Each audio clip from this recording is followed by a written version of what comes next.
पेड़ के अंदर एक कीड़ा रह के पौधे को खोखला बना रहा है, वो है आम की तना छेदक। ये एक ब्रिंग बीटल है। कैसे इसको पहचानना है और इसका रोकथाम क्या करना है। ये जो पूरा पेड़ में जो ब्रांच है वो सूखने लग जाएगा। बुरादा आप लोग नीचे वो देख रहे हैं, छेद कितना बड़ा सा ये बना दे रही है। इसमें आप एक हुआ कि मैकेनिकल कंट्रोल और इसका जैविक रूप में भी कर सकते हो।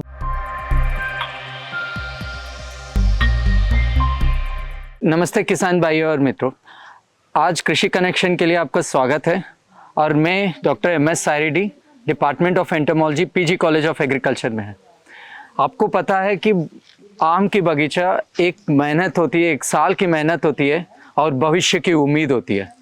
और इस जैसे आम का बगीचा में पेड़ के अंदर एक कीड़ा रह के और वो पूरा पौधे को खोखला बना रहा है और उस चीज़ के बारे में आज हम डिस्कस करेंगे।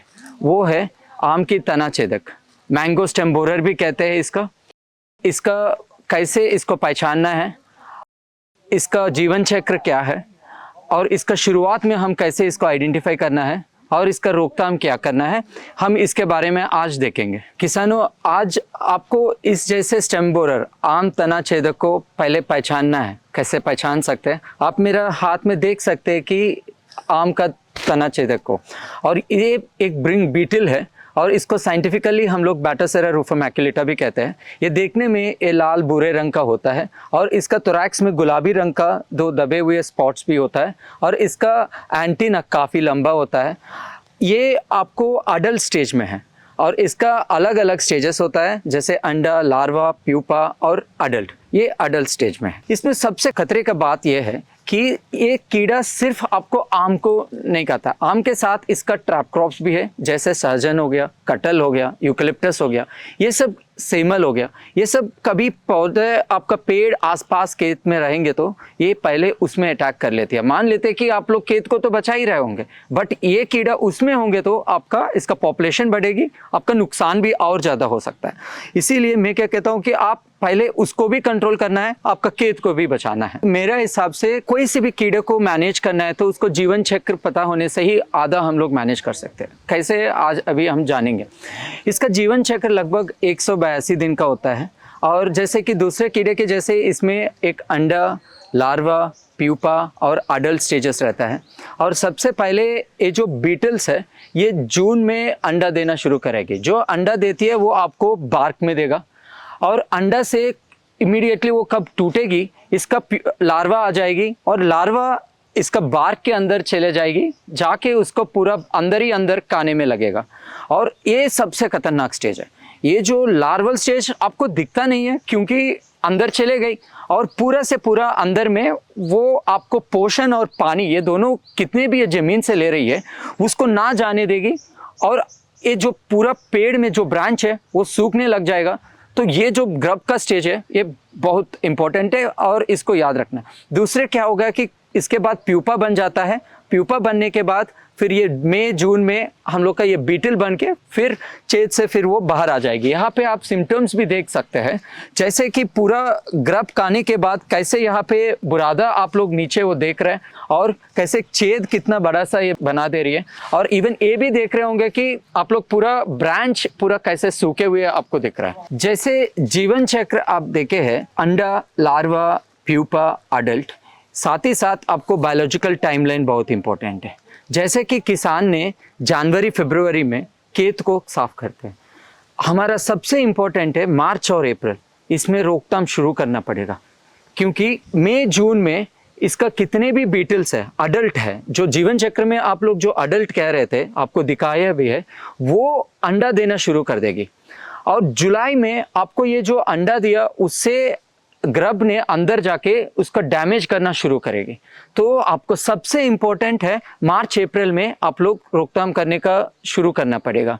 किसानों, खतरे का पहचान, तना छेदक कभी भी आपका खेत में आता है और इसको कैसे आइडेंटिफाई करना है। सबसे बुरी बात है कि मेरे पास कभी भी किसान आता है तो ये लोग सीधा सा ये कहता है कि पूरा पेड़ सूख गया, बट आपको मैं एक बात कहना चाह रहा हूँ, कब पेड़ सूख गया इसका मतलब ऑलरेडी इसका जो डैमेज है कुछ हफ्ते पहले से ही उसका डैमेज शुरू हो गया, पूरा सा डैमेज होने के बाद आपको पूरा पेड़ सूख गया, तो करना क्या है?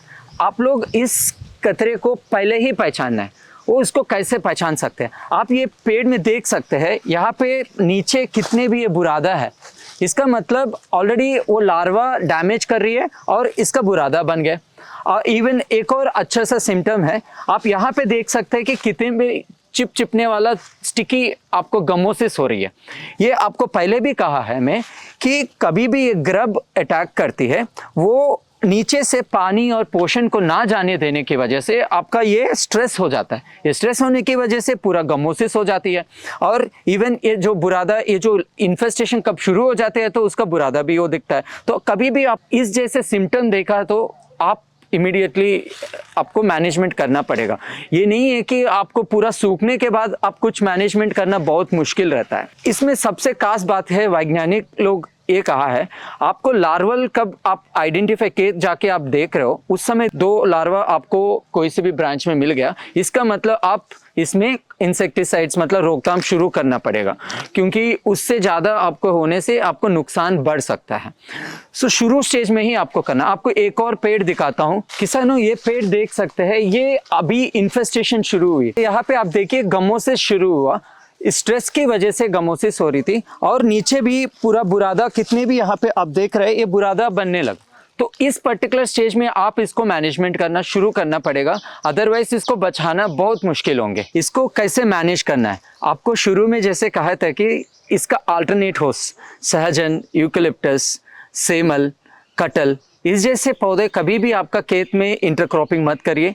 आसपास इस जैसे पेड़ है तो उसको निकालना पड़ेगा। नहीं किया है तो फिर कभी भी आप लोग इसमें इंसेक्टिसाइड स्प्रे कर रहे हैं तो वहाँ पे जाके वो अल्टरनेटिव होस्ट में रह सकती है और वो फिर वापस आके आपको नुकसान कर सकती है। दूसरा हो गया, आपको कभी भी कोई सी भी पेड़ इस जैसे पूरा डैमेज वाला दिख रहा है तो इसको काट के आपको निकालना पड़ेगा। आपको काट के निकालने से आपका उसका कितने भी ये बीटल्स है वो इनोक्युलम आप बाहर कर रहे हैं, ये एक सबसे इंपॉर्टेंट है। काट तो दिया, काटने के बाद आप अच्छा से उसको बोर्डैक्स मिक्सचर अप्लाई करिए, अदरवाइज वो खुद एंट्री बन जाएगी कि दूसरे लार्वा एंटर करने के लिए। तो ऐसे कंट्रोल करना पड़ेगा आपको। तीसरा है मैकेनिकल कंट्रोल। मैकेनिकल कंट्रोल में आप पतला सा तार लेना पड़ेगा। पतला सा तार से कहीं पे भी छेद आपको दिख रहा है तो उसको आप अंदर कोई से भी ग्रब होंगे, कोई बीटल होंगे तो आप उसको निकाल के उसको मारना पड़ेगा, और एल्स आप इसको अंदर से जोर से करके आप इसको मार सकते हो। चौथा हो गया बायोलॉजिकल कंट्रोल। बायोलॉजिकल कंट्रोल में आप लोग ब्रेकॉन मेलेटर यूज़ कर सकते हो। ये एक जैविक पैरासाइट है, आपको इसको कंट्रोल कर देगी। अभी ये सब आप किया, आपको वो रोकथाम नहीं कर पा रहा है तो आप ये भी यूज़ कर सकते हैं सेल्फॉस टैबलेट। सेल्फॉस आपको इस चीज़ के अंदर डाल के फिर मिट्टी से कवर कर सकते हो। सबसे बेहतरीन कंट्रोल आपका अर्का बोरर कंट्रोल, इसको ABC कहते हैं, और ये अर्का बोरर कंट्रोल लगभग 80% इसमें कंट्रोल पाया गया था। पूरा इस देश में 17 अलग अलग सेंटर्स एक्रिप लोग ने इसको टेस्ट भी किया है, ये IIHR इंस्टीट्यूट ने दिए थे। आप ये पेस्ट है, आपको कभी भी पेड़ में अप्लाई करना पड़ेगा कि 3 फीट तक, जैसे कि वो पूरा पेस्ट आपको अप्लाई हो जाएगी और 48 आवर्स में वो बहुत हार्ड होगा, उससे इवन बारिश होने से भी वो निकलेगा नहीं। तो उस जैसे वो ABC आप लोग अप्लाई करना पड़ेगा। अर्का बोरर कंट्रोल की पेस्ट है, मिश्रण है ये, इससे भी आप उसको रोकथाम कर सकते हो। किसानों, आज हम लोग मैनेजमेंट का देखे थे, निवारण पेस्ट अप्लाई करना और ये सब। आपको ये सब आपको पहचानना बहुत ही इम्पोर्टेंट है। सही समय पे पहचान लिया तो आपका आम का बगीचा आप बचा सकते हो। तो ये सब आप जानने से हम लोग ये 15 साल का मेहनत और आने वाले भविष्य को हम लोग अच्छा से खेत को बचा सकते हैं। किसानों, अभी तक आप हम लोग से जुड़ने के लिए आप लोग को बहुत धन्यवाद, और इस तरह वीडियोस के लिए हमारा कृषि कनेक्शन से हर बार कनेक्शन में रहिए और लाइक सब्सक्राइब